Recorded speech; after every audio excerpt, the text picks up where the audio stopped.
애굽에 내려지는 하나님의 재앙이 점점 정점을 향해서 나아가고 있습니다. 오늘 출애굽기 10장에는 8번째와 9번째의 재앙이 나타나고 있습니다. 8번째 재앙은 메뚜기 재앙입니다. 이 메뚜기 재앙은 우리가 어렸을 때 논에서 메뚜기 잡을 때 그 정도라면 그게 아무것도 아니지만 메뚜기가 때로 모이게 되면 엄청난 위력을 발휘합니다. 학자들의 연구에 의하면 메뚜기가 2.6 평방킬로미터, 즉 한 800평쯤 되는 곳에 약 1억 마리가 모인다고 합니다. 그리고 순식간에 한 30만 평 정도를 메뚜기 떼가 덮어버립니다. 그리고 그 메뚜기가 하루에 자기 몸무게만큼의 먹이를 먹어 치운다고 합니다. 그러니까 그 메뚜기가 한번 지나가고 나면 그 주변 지역이 완전 황폐해져 버리고 마는 것입니다. 그래서 오늘 10장 5절에 보면 이렇게 나와 있습니다.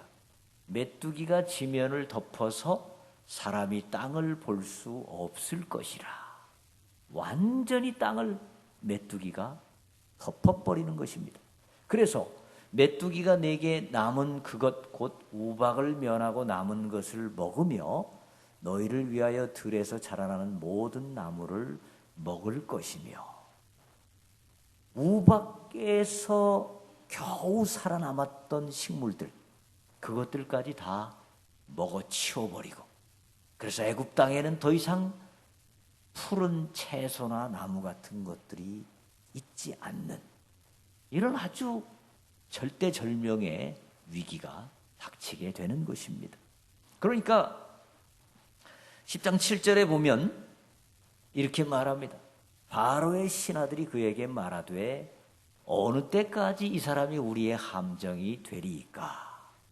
그 사람들을 보내어 그들의 하나님 여호와를 섬기게 하소서. 왕은 아직도 애굽이 망한 줄을 알지 못하시나이까 하고, 왕이요, 우리 완전히 망했습니다. 식물들 다 죽어버리고 우리 이제 먹을 것이 없습니다. 빨리 저 히브리 사람들을 내보냅시다. 이렇게 신하들이 말할 정도로 아주 심각한 위기를 맞게 된 것입니다. 그럼에도 불구하고 이 바로는 마음을 돌이킬 것처럼 하다가 다시 또 마음을 완악하게 합니다. 그러니까 이제 하나님께서는 9번째 재앙, 흑암의 재앙을 내려보내십니다. 10장 22절, 23절 우리 같이 한번 읽어보겠습니다. 시작. 모세가 하늘을 향하여 손을 내밀매 캄캄한 흑암이 3일 동안 애굽 온 땅에 있어서 그동안은 사람들이 서로 볼 수 없으며 자기 처소에서 일어나는 자가 없으되 온 이스라엘 자손들이 거주하는 곳에는 빛이 있었더라. 아멘. 이스라엘 자손들이 거주하는 고센 땅에는 빛이 있었지만 그 외의 애굽 땅에는 3일 동안 흑암이 그곳을 완전히 덮어버렸습니다. 오늘날도 전기가 끊어지면 공장이고 회사고 컴퓨터고 다 안 돌아가지 않습니까? 마찬가지로 그때 당시에 흑암이 애굽 전역을 덮으면서 애굽이 완전 정지가 돼버리는 그런 일이 발생했습니다. 또 그것보다 더 심각한 것은 애굽 사람들은 태양신을 섬겼습니다. 태양신 아몬라라고 하는 신을 섬겼는데 그 신이 졸지에 빛을 잃어버리게 되는, 빛에 감추어져 버리게 되는 이런 일이 나타난 것입니다. 그렇기 때문에 이것은 무엇을 말씀합니까? 하나님께서 애굽 백성들을 향해서 너희들이 섬기는 태양신, 너희의 바로의 아버지로 생각하는 그 태양신, 그것은 아무 힘도 없고 아무 능력도 없는 우상에 불과하다. 오직 나 여호와 하나님이 참된 신이요 참된 빛이요 능력이요 인도자가 됨을 이 재앙을 통해서 말씀하시는 것입니다. 자, 그런데 오늘 본문에 보면 언뜻 이해가 잘 안 되는 구절들이 나타납니다. 10장 20절 말씀 보시면 그러나 여호와께서 바로의 마음을 완악하게 하셨으므로 이스라엘 자손을 보내지 아니하였더라. 27절에도 보면 여호와께서 바로의 마음을 완악하게 하셨으므로 그들 보내기를 기뻐하지 아니하고. 여러분 이거 이상하지 않습니까? 여호와 하나님이 최종적으로 바로의 마음을 돌이켜서 이제 이스라엘을 놓아주도록 하는 것이 하나님의 마지막 목적이지 않습니까? 근데 왜 바로의 마음을 완악하게 합니까? 바로의 마음을 완악하게 하는 것과 바로로 하여금 하나님을 깨닫게 하는 것은 서로 모순되는 거지 않습니까? 왜 하나님은 이렇게 하실까요? 제가 여러 주석들을 많이 살펴보고 일주일 내내 좀 고민을 했습니다. 도대체 이 말씀이 왜 이렇게 모순되는 말씀이 나올까? 우리는 사실 하나님의 말씀을 다 이해하지는 못합니다. 천국 가서 물어봐야 될 말씀들이 있습니다.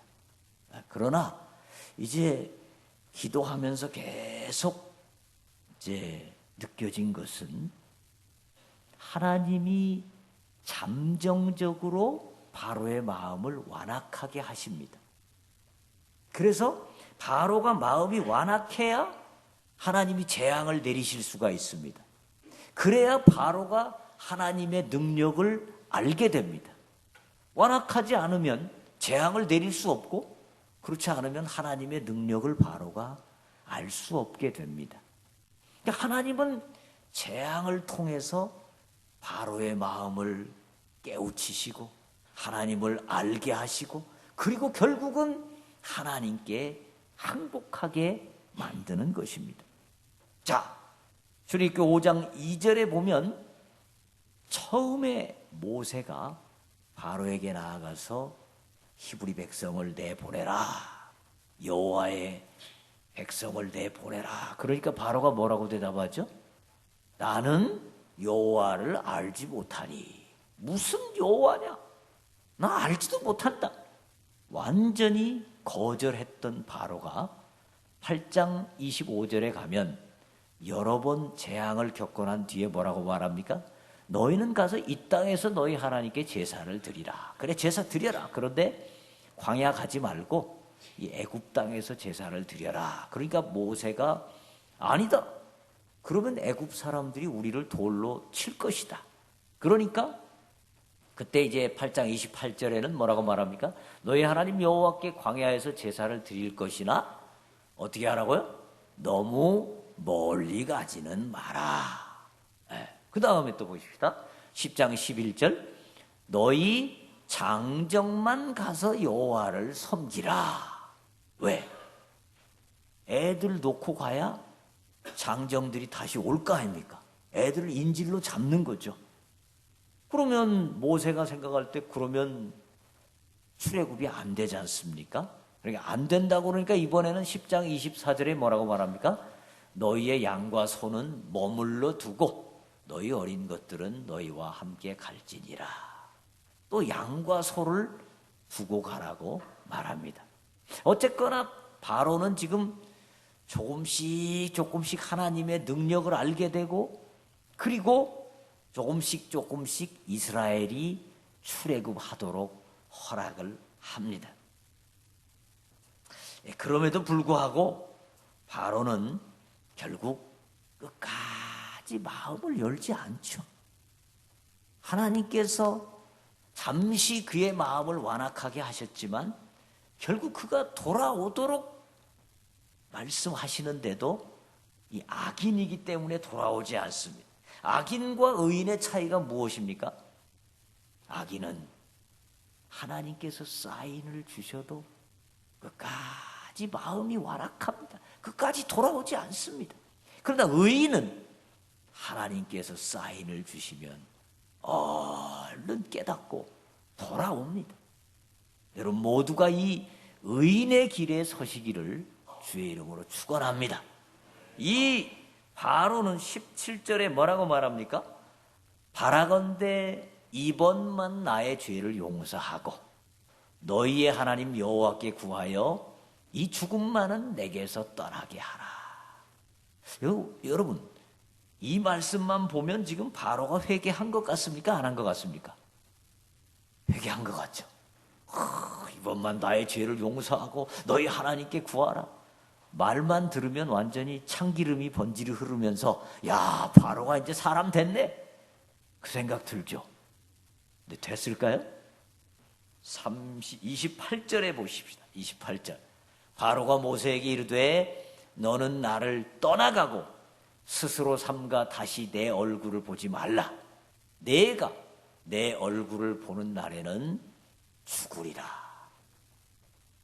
바로가요 조금 전만 해도 내 죄를 용서하고 내가 회개한다. 내 죄를 용서해 달라고 여호와께 구하라. 그랬던 사람이 이제는 모세를 향해 빨리 가. 오늘도 보기 싫으니까 가. 다시 나타나면 너를 죽여버릴 거야.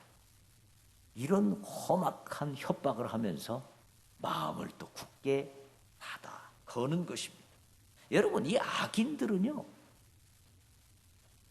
특별히 사단에게 조정을 받는 악인들은 절대 돌아오지 않습니다. 결국 멸망하는 데까지 나아갑니다. 그리고 이 악인들은 타협안을 잘 제시합니다. 그럴듯한 타협을 해요. 그럴듯한 조건을 제시합니다. 바로도 어떻게 하죠? 자, 이 땅에서 예배 드려라. 안 된다고 그러니까 뭐라고 그래요? 그러면 광야로 가되 너무 멀리 가지는 마라. 그리고 또 가되 애들은 데리고 가지 마라. 안 된다고 그러니까 소와 양은 데리고 가지 말라. 이렇게 하나씩 그럴듯한 타협을 해요. 그런데 모세는 여기에 대해서 어떻게 말합니까? 10장 26절 상반절에 같이 보십시다. 시작. 우리의 가축도 우리와 함께 가고 한 마리도 남길 수 없으니 이는 우리가 그 중에서 가져다가 우리 하나님 여호와를 섬길 것임이며. 모세가 뭐라고 그래요? 한 마리도 우리는 남길 수 없습니다. 다 데리고 가겠습니다. 왜요? 짐승을 안 데려가면 어떻게 광야에 가서 제사를 드리겠습니까? 여러분 언뜻 보면 모세는 너무 이기적인 것처럼 보입니다.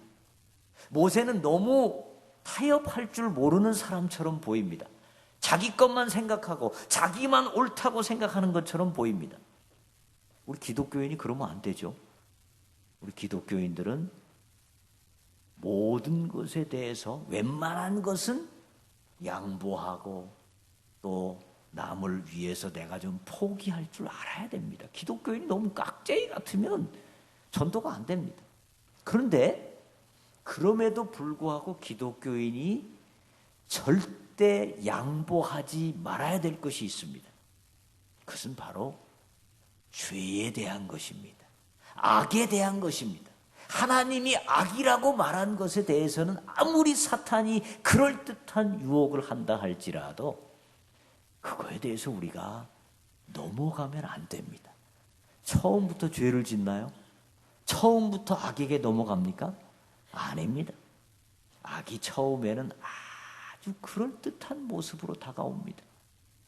우리에게 복음을 전해주었던 미국 장로교, 그 장로교가 15년 동안 동성애 문제를 가지고 많은 논쟁을 했습니다. 처음에는 동성애 문제가 나올 때 미국 장로교는 그건 말도 안 된다. 그렇게 얘기했습니다. 그러나 15년 동안 계속 논쟁을 하다가 결국 어떻게 됐을까요? 동성애자에게도 목사 안수를 줘야 된다. 그렇게 결론을 내렸습니다. 이게 악입니다. 악에 대해서는 조금씩 양보하기 시작하면 결국 악이 그만 우리를 점령해버리고 맙니다. 여러분, 동성애는 어떻게 사랑해야 되겠습니까?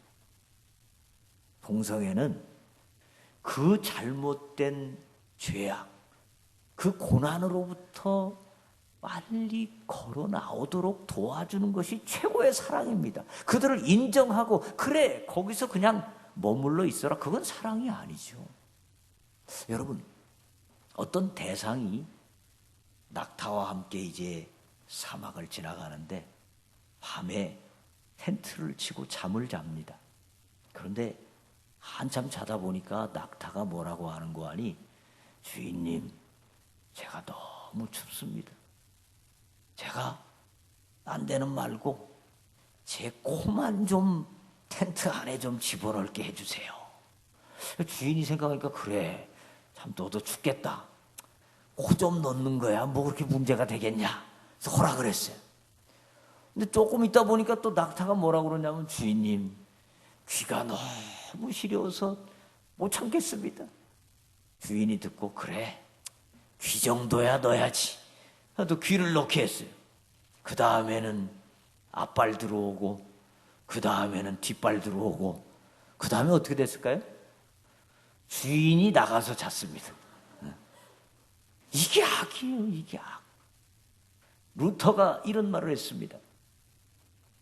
새가 머리 위로 지나가는 것을 막을 수는 없다. 그러나 새가 내 머리 위에 둥지를 트는 것은 막아야 하지 않겠는가. 여러분, 악은 아주 그럴듯하게 광명의 천사로 우리에게 유혹을 합니다. 여러분, 이게 악이라고 생각이 되시면 절대 타협하지 마시고, 절대 콧구녕 들여놓게 하지 마시고, 어떻게 해야 됩니까? 단호하게 거절하시기를 바랍니다. 옆에 분들과 한번 손잡고 얘기해 봅시다. 단호하게 거절합시다. 네. 여러분, 10장 2절 말씀을 보십시다. 10장 2절 같이 한번 읽겠습니다. 시작. 내가 내게 예굽에서 행한 일들, 곧 내가 그들 가운데서 행한 표징을 내 아들과 내 자손의 귀에 전하기 위함이라. 너희는 내가 여호와인 줄을 알리라. 아멘. 하나님이 이스라엘 백성들 가운데, 온 천하 가운데 여호와로 알려지기를 원하십니다. 그리고 그 사실을 누구에게 알려주라고 말씀하십니까? 내 아들과 내 자손들의 귀에 전하기 위함이라. 바로 오늘 설교 말씀의 제목입니다. 하나님의 가장 큰 관심 중에 하나 무엇입니까? 바로 여러분들의 아들과 딸들과 여러분의 손주들에게 하나님이 여호와로 알려지기를 원하십니다. 여러분, 우리가요, 신앙생활 지금 열심히 하고 있습니다. 이 아름다운 성전에 모여서 하나님께 예배드리고 은혜 받고 얼마나 기쁩니까? 그런데 이 신앙이 우리 후대에게 제대로 이어지지 않아서 우리 후대들은 하나님께 관심이 없고 하나님을 모르고, 그 다음에 이 땅 가운데 이슬람과 같은 폭력적인 종교가 들어와서 이 땅을 점령한다면 얼마나 끔찍한 일입니까?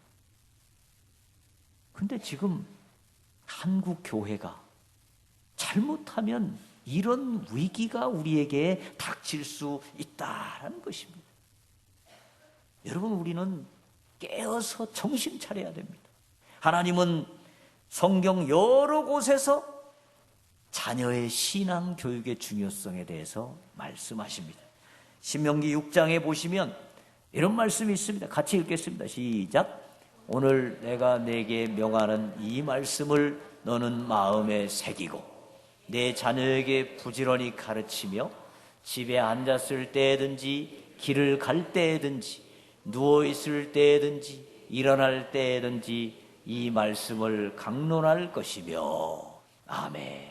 하나님은 말씀하십니다. 하나님의 말씀을 내 마음에 새기고 이것을 내 자녀에게 어떻게 가르치라고 말씀하십니까? 부지런히 가르치는데 언제 가르치라고 말씀하십니까? 시간 나면? 형편되면? 아닙니다. 내 자녀가 집에 앉았을 때든지 길을 걸어갈 때든지 내 자녀가 누워있을 때든지 일어나 있을 때든지 말씀을 전하라는 것입니다.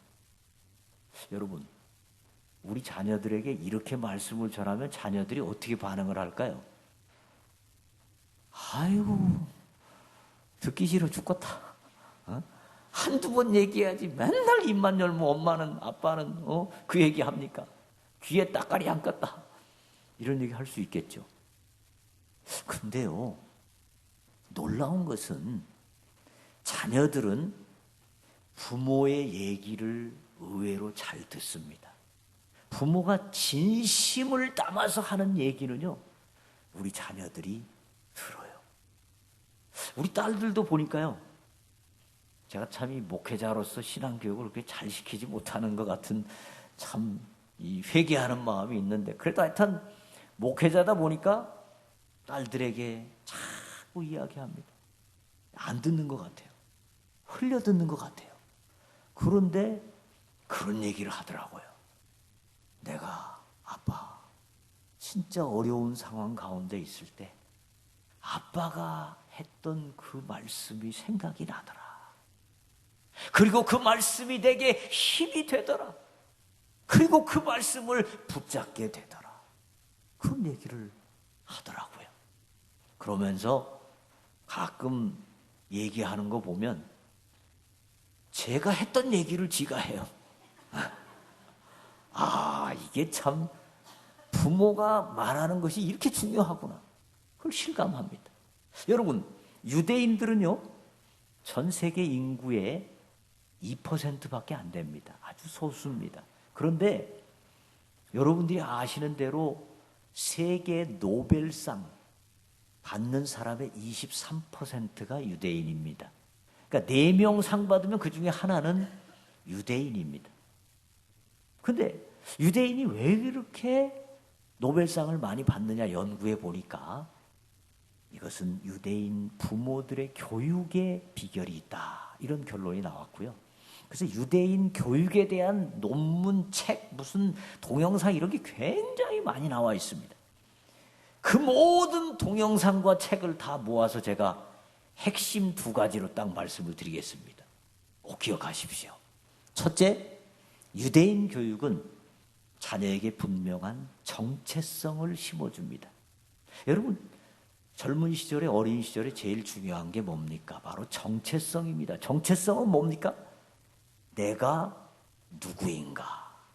이 정체성이 분명하면 어떤 유혹이 닥쳐와도 거기에 넘어가지 않습니다. 또 정체성이 분명하면 어떤 절망적인 상황이 닥쳐도 그것 때문에 낙심하고 좌절하고 포기하지 않습니다. 유대인들은 말씀을 통해서 너는 하나님의 자녀다. 하나님이 너를 책임지신다. 하나님이 너의 길을 인도하신다는 이 분명한 정체성을 날마다 심어주었습니다. 그리고 유대인 교육법 2번째는 질문과 대화와 토론을 통해서 아이들의 상상력과 그리고 이 창의력을 키워주었습니다. 아이들과 늘 대화를 합니다. 아이들과 늘 질문합니다.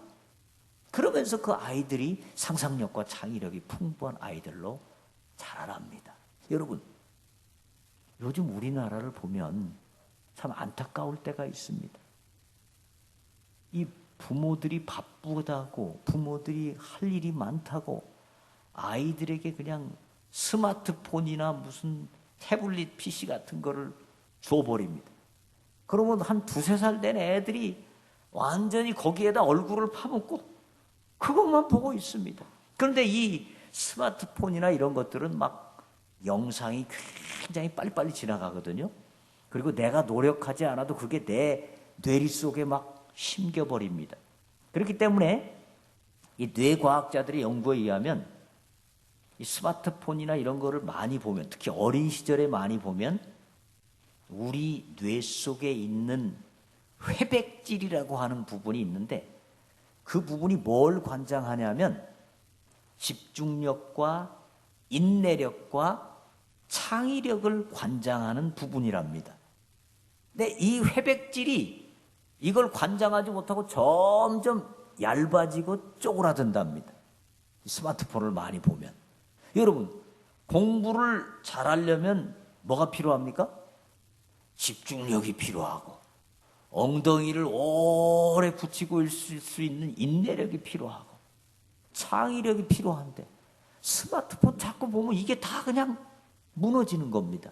그러니까 우리 자녀들이, 앞으로 우리 대한민국의 자녀들이 이게 참 상당히 염려스럽습니다.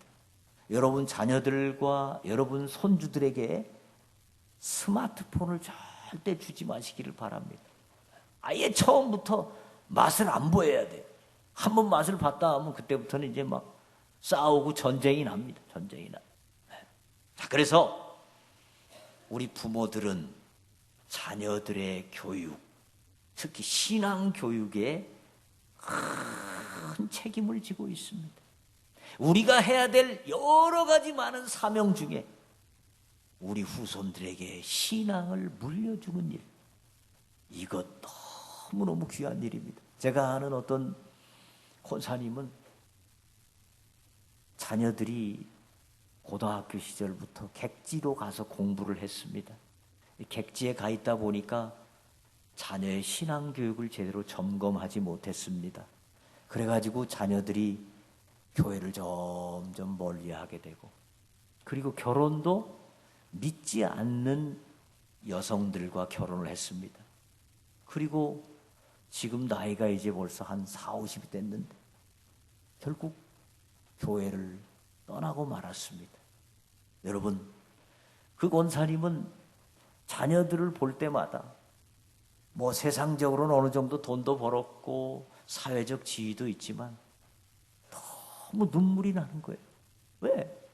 이 자녀들이 다른 것 있지만 하나님을 멀리하고 하나님의 축복의 길을 떠나버리니까 영원한 저주의 길이 그 앞에 있는데 부모로서 어떻게 마음이 편안하겠습니까?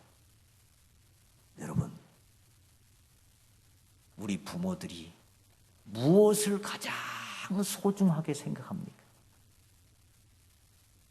자녀가 공부 잘하는 것입니까? 자녀가 명문 대학에 가는 것입니까? 자녀가 출세하는 것입니까? 우리 자녀들은요, 우리 부모가 무엇을 가장 소중하게 생각하는지를 귀신같이 압니다. 기가 막히게 알아요. 부모가 말하는 것도 알지만, 우리 부모는 내가 신앙을 갖는 것보다 내가 공부 잘하는 걸 더 중요하게 생각하는구나.